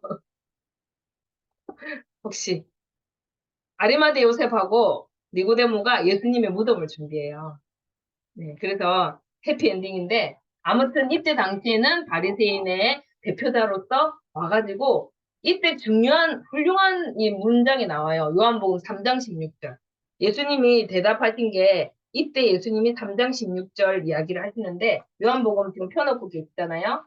그래서 3장이 니고데모하고 한 중요한 대화예요.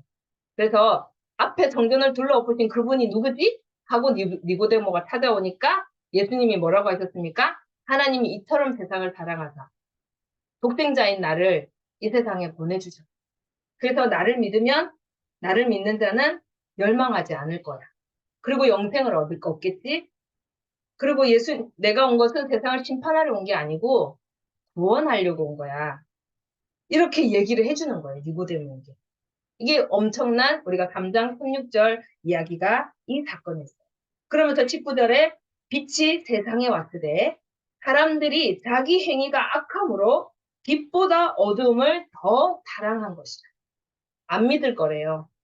왜? 니네가 너무 악해서 인정해버리면 자기가 너무 초라해지잖아요. 너무 자기 행위가 악하잖아요. 그러니까 나는 에라 모르겠다. 그냥 어둠에 살래. 이러면서 빛으로 온 하나님의 아들을 그냥 자기 눈으로 이렇게 가려버린 거죠. 자기 악으로. 그러면서 예수님이 한 이야기가 그 이야기거든요. 그러면 이 3장을 읽으실 때는 앞에 성전 청결한 사건에 대한 대답으로 읽으시면 되겠습니다. 그래서 내가 누구다라고 예수님은 정확하게 이야기를 하고 계십니다. 지금 신약은요, 계속 예수님은 그 이야기밖에 안 하실 거예요. 니네가 그렇게 기다려온 하나님의 아들 메시아다. 그 이야기를 계속해서 하실 거고요. 그 다음에 3번, 예수님은 유대 지역에서 8개월 동안 세례 요한의 추종자들을 접수하십니다.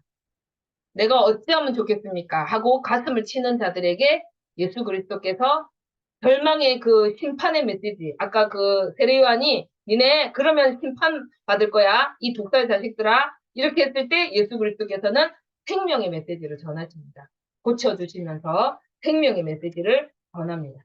그래서 이들을 인수해서 자기의 제자가 되게 하죠. 자, 그래서 이제 다 함께 읽어봅시다가 오늘 좀 많이 하는데요. 이 당시 세례요한의 말씀 운동이 어마어마했습니다. 34페이지에. 정부 당국자들이 늘 이제 회의를 하고 골머리를 앓고 있었죠. 그래서 정부에서 청와대 대변인이 공식 입장을 발표하듯이 이들도 백성들에게 입장을 발표해줘야 돼요. 사람들은 온통 세례요한 하지 또 거기 못 가게 말리자니 이유가 없지. 하여튼 고민입니다. 뭔가 공식적으로 발표는 해야 될 것 아닙니까? 이 운동이 무슨 현상인지. 그런데 문제는 이렇게 고심하는 동안 세례요한의 군중들이 또 예수님께로 다 넘어간단 말이에요. 이 8개월 동안 말이죠. 세례요한이 말했듯이 자기는 망하고 예수는 흥하게 될 것이라고 했던 말, 그 이야기죠. 자, 그래서 위 내용을 성경 본문과 함께 읽고 확인하기. 자, 그래서 첫 번째 관로 안에는 세례요한은 결국 망한. 세례요한이 투옥이 됩니다. 세례요한은 결국 망하고 두 번째 관로에는 예수님은 드디어 흥함. 세례요한의 사명이 여기서 끝이 나는 거죠. 그의 길을 예비하라. 그의 길을 예비하라. 그래서 세례요한이 나중에는 이제 아직은 안 죽지만 투옥이 되고 예수님은 사람들에게 영생을 주겠다. 이랬더니 사람들이 막 오는 거예요. 나도 그 영생 나도 받고 싶어요. 그래서 드디어 첫 예루살렘 사역을 마치시고 이제 갈릴리로 떠났습니다. 8개월이 지나서. 그게 요한복음 4장 1절에서 3절. 3절에 보면 유대를 떠나사 다시 갈릴리로 가실 때 옛날에는 대충 읽으셨는데 앞으로는 예수님의 행적 중에 이 Y좌표가 있으면 동그라미를 성경에 쳐놓으세요. 그래야 이해가 잘 돼요. 아, 이게 갈릴리에서 있었던 일인지 유대에서 있었던 일인지가 엄청난 차이가 좀 나거든요. 그래서 갈릴리로 가실 때 그러면 다시 Y좌표 이동 이렇게 되는 거죠. 그래서 갈릴리로 이제 가시면서 뭘 통과해야 되냐면 사마리아를 통과해야 되겠는지라 이렇게 이야기가 나와요. 사마리아를 통과한다? 이 사람들은 옛날에 사마리아 다 지나갔나요? 안 지나갔나요? 험하기도 했지만 더러워서 안 지나갔어요. 거기는 피가 섞인 곳이고 개 같은 사람들이 사는 곳이라 이 요단을 살짝 요단강 건너기가 쉬웠거든요. 그래서 요단 동편으로 우회해서 보통 올라가요. 아니면 이쪽으로 해서 이렇게 올라가지 사마리아를 직통해서 가지는 않는데 예수님께서 굳이 사마리아를 통과해야 되겠다는 생각이 있으셨던 거예요. 자, 그러면은 여기서 이제 바로 넘어갈게요.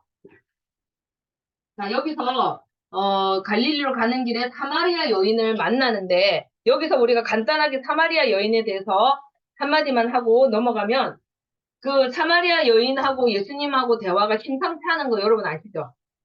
근데 이 요한복음은 아까 말했지만 로마 시간이고 이건 저만 이야기한 게 아니라 성경에 이제 목사님들이 좀 실수했다고 하기도 좀 어렵지만 어쨌든 간에 예수님이 사마리아 여자를 만나시는 시간은 6시예요. 6시.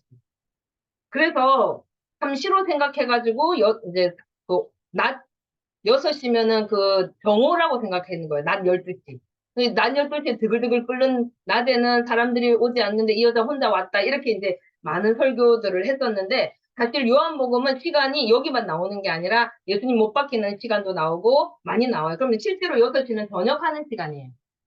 저녁하는 시간에 여인이 그리고 예수님의 제자들도 그 먹을 걸 사러 가거든요. 배가 고파서. 자, 여기 보면은 5절에 4장 5절에 사마리아에 있는 수가라 하는 동네에 이르시니 야곱이 그 아들 요셉에게 준 땅이 가깝고 해놓고 거기 야곱의 우물이 있는데 예수께서 길 가다가 피곤하여 우물 곁에 그대로 앉으시니 때가 6시쯤 되고 그렇죠. 그래서 이는 제자들이 먹을 것을 사러 그 동네에 들어갔습니다. 이렇게 했어요.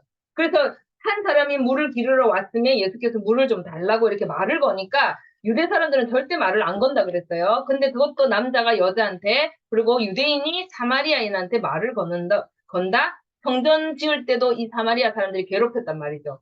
그리고 이 사마리아 사람들이 한 일이 이것만 있는 게 아니에요. 엄청난 출혈 사태도 많이 있었거든요. 그래서 차이가 지극히 안 좋은데 예수님은 굳이 사마리아를 통해서 들어가시고 이 일은 간단하게만 시간이 많이 없으니까요. 이 여자가 마음에 가득한 걸 질문해요. 이 여자가 남편이 5이 있었다는 것을 예수님이 알아내가지고 놀란 것도 있지만 이 여자분이 만약에 창녀였거나 그러니까 남자가 5명이나 많은 그런 답답한 부류의 여자였다면 예배에 대해서 질문도 안 했을 거고요. 이 여자가 말하는 그 수준이 생각보다 좀 높아요. 그러면서 예배하는 것을 물어보고 니네 조상들은 구원이 유대인에게서 난다 하는데 막 이런 질문을 막 하거든요. 그리고 여자가 나중에 예수님이 진짜 메시아다. 예수님이 뭐라고 하냐면 25절에 4장 25절에 그 25절에 여자가 이렇게 말해요. 메시아고 그리스도를 하는 이가 오실 줄을 내가 아노니. 예, 이 여자는 성경을 안다는 거예요. 선지서를 읽었다는 거죠. 그리고 내가 아노니 그가 오시면 모든 것을 우리에게 알려주신다고 했어. 그가 오시는 때는 뭔가가 밝히 드러난대. 그랬더니 예수께서 이르시되 내게 말하는 내가 그라. 이렇게 정확하게 얘기를, 이 여자가 너무 놀란 거예요. 와, 메시아를 내가 만난 거예요. 그래갖고 이 사람이 만약에 평소에 생활이 엉망이었으면 가가지고 내가 예수를 만났다면 니나 잘해라. 이랬겠죠. 근데 많은 사람들이 이 사람이 이야기를 듣고 와서 보라. 그랬더니 온 동네 사람들이 나와가지고 예수를 보고 이틀이나 예수님을 막 광건을 해요. 우리 동네에서 제발 자고 가십시오. 복음에 대해서 이야기해 주십시오. 우리한테 그 예배가 뭔지, 막 그런 이야기를 해달라고 막 하면서, 그럼 예수님이, 하고 이틀을 같이 유합니다. 나중에 빌립, 예수님의 예루살렘 교회의 빌립 집사가 여기 와가지고 사마리아 교회를 개척하거든요. 그래서 이 사람들이 아마 예수님 돌아가시고 나서 예수님의 제자들이 이 교회를 개척할 때 아마 개척 멤버였을 거예요. 이때 이 흔적을 살짝 남겨놓고 가시는 거예요. 그래서 예수님이 뜻이 있어서 사마리아를 통과했고 하나님이 이 여인을 쓰셨는데 이 여인에 대한 이야기는 길게 할 수는 없지만 여러분들이 다시 한번 또 읽어보실 때 정확하게 왜 남편이 5명이 있었는가에 대해서 우리가 잘 몰라요. 그래서 그런 추론들이 많이 있었지만 조금 이해해야 될 부분과 오해하고 있는 부분도 좀 있으니까 여러분들이 좀 성경 연구가 좀 필요한 부분도 있다. 그냥 그 정도만 알고 넘어가시면 되겠습니다. 자, 그럼 이제 다음 3가로 넘어갈게요. 39페이지. 39페이지. 자, 우리 제목 한번 하고 이제 25분이에요. 시간이 거의 다 됐는데 3가를 간단하게만 훑어보고 이제 마칠게요. 자, 다 같이 제목 한번 읽어볼게요. 시작. 예. 8개월로 갈릴리로 이동, 갈릴리도 들썩들썩 이렇게 했다, 그죠? 그러니까 갈릴리 사역이 이제 1차 갈릴리라면은 2차도 있다는 거다, 그죠? 그래서 예수님께서 갈릴리로 이동을 하셨구나. 이것을 이제 스타트테이프는 읽지 않고, 자, 8개월 동안 첫 예루살렘 사역을 하고 갈릴리로 이동을 했어요. 윤등희 집사님 살아계시나요? 윤중희 집사님이 하늘을 보이고는 사라지셨어요. 그래서 이제 이렇게 출석을 할 거라고 믿고 자, 41페이지 볼게요. 자, 예수님이 왜 유대로 손이 보이셨네요. 왜 유대에서 갈릴리로 이동할 수밖에 없었느냐가 나옵니다. 이동하시도록 만든 상황이 나옵니다. 자, 그러면은 우리 이제 여기 잠깐만 볼게요. 지금 이 8개월 동안 첫 예루살렘 사역을 하신 거 그 밑에다가는 요한복음에만 나옵니다. 이렇게 적어주세요. 오직 요한복음에만 기록되어 있었어요. 금방 그 8개월 동안의 이야기가 아까 이적을 행하시고 사마리아 여자 이렇게 하시고 하신 거 있죠? 청중들을 인수하셨고 그 이야기가 요한복음에 나와요. 그러면 아까 성전 엎으시고는 바로 갈릴리로 가신 장면만 나머지 세 복음서는 그렇게 나온 거죠. 그러니까 요한복음에서 그 정보를 얻을 수 있다.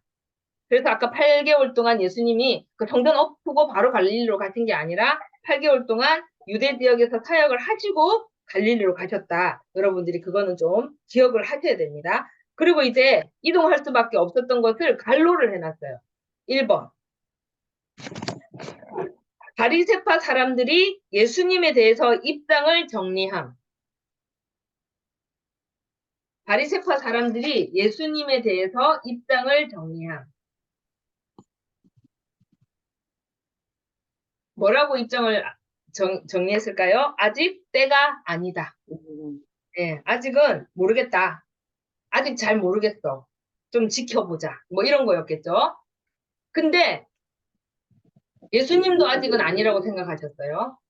그리고 두 번째 갈로에는 세례 요한이 투옥됐어요. 분위기가 안 좋겠죠. 예수님 지금 잡히시면 안 되죠. 그죠?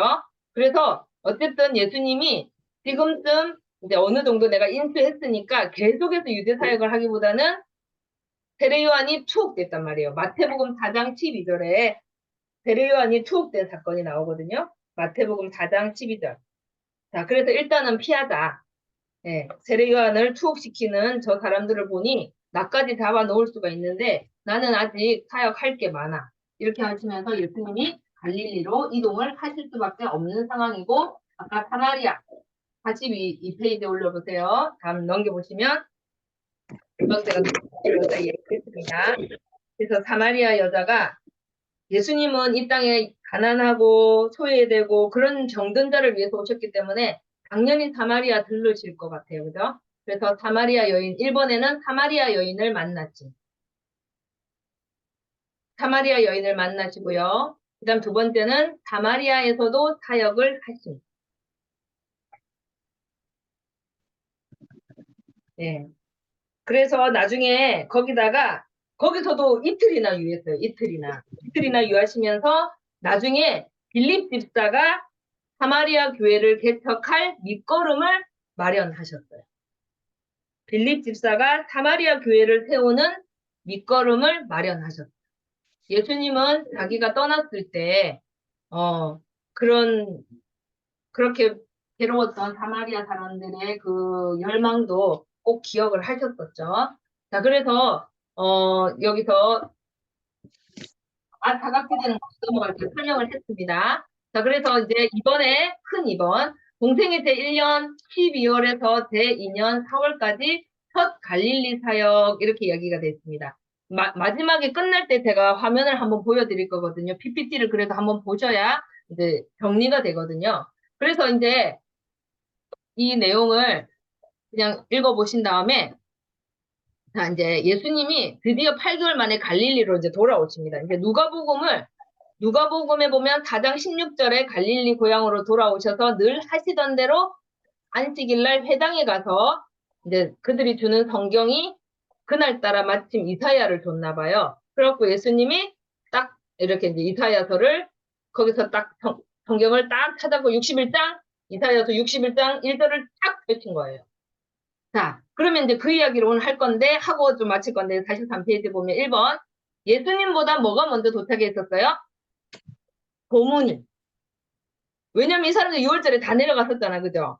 그러니까 이제 예수님은 어때요? 8개월 동안이나 사역을 하는 동안 갈릴리 사람들은 일주일 지나고 올라와가지고, 야, 나사렛 요셉 그 목도 아들 있잖아. 걔가 정신이 나갔더라, 야. 막 뒤집어 엎고야. 막 이랬으니까 예수님 집에 막 찾아왔겠죠. 니네 아들 왜 그러냐? 정신이 있냐, 없냐? 막 이러면서 사람들에게 이제 그 집이 아마 좀 시달렸을 거예요. 그래서 나중에 예수님한테 이 동생이랑 어머니가 따지려고 좀 한번 찾아오는 장면이 나오거든요. 그래서 고문이 먼저 도착했었어요, 나사렛. 자기 이제 동네 회당, 나사렛. 이미 예수님을 배척하기로 이 사람들은 결의를 한 거예요. 나사렛 그는 누구인가? 목수 아들이다. 이렇게 결정을 내린 거예요.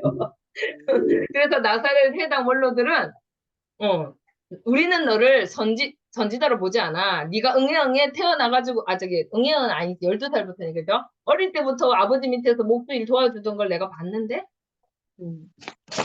이잖아. 이렇게 이야기해요. 그러니까 예수님께서 회당에 이제 들어가셔가지고 이 부분이 참 중요하죠. 이사야서 한번 펴볼게요. 이사야서 61장 1에서 3절은 정말 중요합니다. 이사야서 61장 이거는 예수님이 읽어보면은 회당에 늘 하시던 대로 안식일날 회당에 가니까 그들이 주는 성경을 딱 펴서 펴시면서 61장을 읽으셨어요. 우리 다 같이 한번 읽어볼게요. 시작.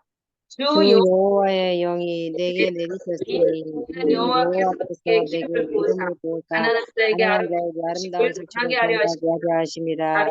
나를 보내사 마음이 상한 자를 고치며 포로된 포로된 자에게 자에게 자유를 갇힌 자에게 자에게 유입을 노임을 선포하며 선포하며 여호와의 은혜와 해와 우리 하나님의 하나님의 보호자를 보호자를 선포하여 선포하여 모든 모든 슬픈 슬픈 자를 자를 위로하되 시온에서 시온에서 슬퍼하는 슬퍼하는 자에게 자에게 평안을 평안을 주어 주어 그 그 죄를 죄를 대신하며 대신하며 기쁨의 기쁨의 기름으로 그 기쁨으로 그 슬픔을 슬픔을 대신하며 대신하며 찬송의 찬송의 옷으로 그 근심을 근심을 대신하시고 대신하시고 그들의 그들의 의의 의의 나무 곧 나무 여호와께서 심으신 그 영광을 나타내실 자라 일컬음을 일컬을 받게 하려 하십니다. 예, 예수님이 딱 펴셔가지고 늘 하시던 대로 회당에서 성경을 읽으셨는데 페이지는 이사야 61장 1에서 3절이었다는 거예요. 그러면서 예수 그리스도가 궁금해하는 그 나사렛 누구? 목도 아들 아이가? 이렇게 했을 때 예수 그리스도께서 바로 내가 그 메시아다. 그 영광을 나타낼 자라 일컬음을 받게 하려 하십니다. 예, 앞에도 마찬가지고요. 내가 온 것은 가난한 자에게 아름다운 소식을 전하게 하려 하심이고 내가 바로 그다. 이사야가 말했던 그가 바로 나다. 은혜의 해, 구원의 날, 소림 예수. 하나님이 직접 오신 그날. 예, 그것을 선포하시는 거예요. 자기 스스로 자기를 선포하시는 거예요. 엄청나지 않습니까?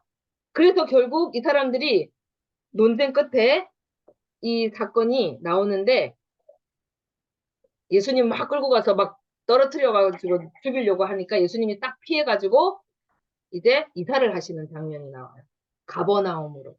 앞에 가나에서 그 혼인잔치에서 잠깐 가버나움 가셨던 이유가 이것을 믿고 하시지 않았나 이렇게 생각을 해봅니다. 그래서 여러분 44페이지에 보면 이제 거의 끝났어요.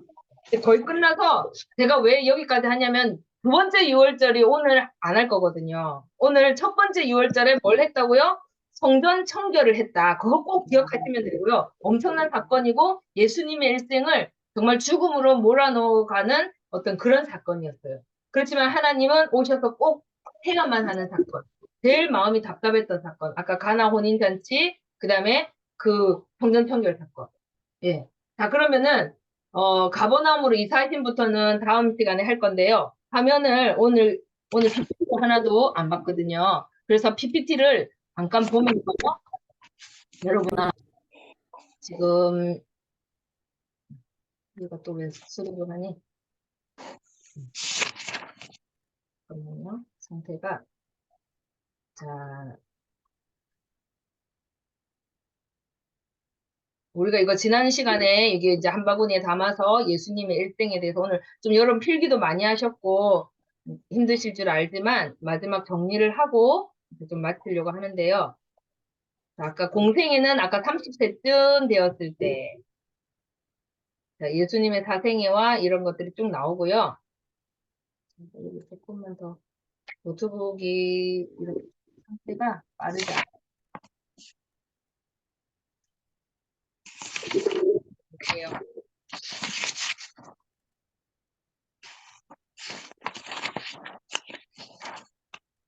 슬라이드. 자, 지금 이걸 좀 올려놓고 여기까지 우리가 앞에 사생에 예, 나오시죠? 가나 혼인 예수님이 봐봐요. 오늘 많은 이야기를 했어요. 세례를 받으셨고 요단 동편에서 시험을 받으셨고 5명의 제자를 아까 순서대로 부르셨어요. 그리고 나서 다시 이 5명을 데리고 갈릴리로 이동하셨어요. 근데 언제쯤인지는 나오지 않습니다. 그래서 가나 혼인잔치에 참여하셔서 첫 번째 이적을 베푸시고 가버나움을 잠시 방문하셨다가 6월절이 되자 예루살렘으로 이동하신 거죠. 그래서 성전 청결 사건을 보이시고 자, 이때 8개월 동안 아까 이 8개월 동안 이적을 행하시면서 이 성전 청결 사건을 저질렀던 그 사람 누구지? 바로 나야, 하나님이야. 이건 사인이잖아. 구역에서 이런 일을 하는 사람이 올 텐데 그 사람이 바로 하나님의 아들 메시아야. 메시아에 대한 예언이 많아요. 그리고 니고데모가 찾아와서 요한복음 3장 16절 내가 심판하러 온 게 아니라 구원하러 왔어. 그리고 이 가슴 아파하는 이 이스라엘 청중들을 내가 품에 안을 거야. 그러면서 세례 요한의 청중들을 인수하시고 다시 이제 그 세례 요한이 옥에 갇히자 아 이제 아직은 내가 그럴 때가 아니야 하고 1차 갈릴리로 돌아가셔서 4개월 동안 사역을 하십니다. 이때 첫 번째 아까 나사렛 회당에 들어가서 이사야서를 읽으시고 너는 목수아들 아니야? 하고 죽이려고 하셨을 때 예수님께서 가버나움으로 이사를 간 사건까지 했습니다. 그 사이에 잠시 사마리아를 거쳐서 갈릴리로 이동했을 때 사마리아 여인을 만났어요. 여기까지 우리가 했어요. 그러면 이제 다음 시간에는 갈릴리 1차 사역 이야기가 이제 나올 제일 핵심은 성경 신약을 읽을 때 예수 그는 누구인가? 계속 우리가 그 질문에 대한 답으로 성경을 읽으시면 돼요. 예수 그는 누굴까? 우리는 알죠. 알지만 얼마나 답답하신지 예수님이 계속해서 이야기를 하고 계시는 거예요. 자, 그래서 이제 이 정도 하고 시간이 다 돼서 이제 마칠 건데요. 여러분들이 오늘 신약 성경 이제 계속 읽으실 때 여러분이 배낭을 딱 메고요. 예수님을 따라다녀 보세요. 진짜 그 현장 속에 내가 가 있는 느낌. 그때 나는 그 시대였으면 어떤 사람이었을까? 어떤 사람이었을까? 나는 과연 믿었을까? 아니면 같이 돌을 던졌을까? 아니면 나는 그래도 가슴 치면서 회개했지 않을까? 좀 이렇게 후한 점수를 줄 수도 있는데, 저도 늘 그런 생각을 하거든요. 특히 신약은요, 너무 와닿는 게 예수님의 제자들이 나중에 맨날 헛소리 하다가 예수님 이제 돌아가시고 나서 바울이랑 같이 죽음을 나중에 당하는 게 우리 성경에는 안 나오지만 역사에는 많이 나오거든요. 그때 나는 어떻게 죽을까? 요즘 그런 생각을 참 많이 하게 됐어요. 신약을 하면서.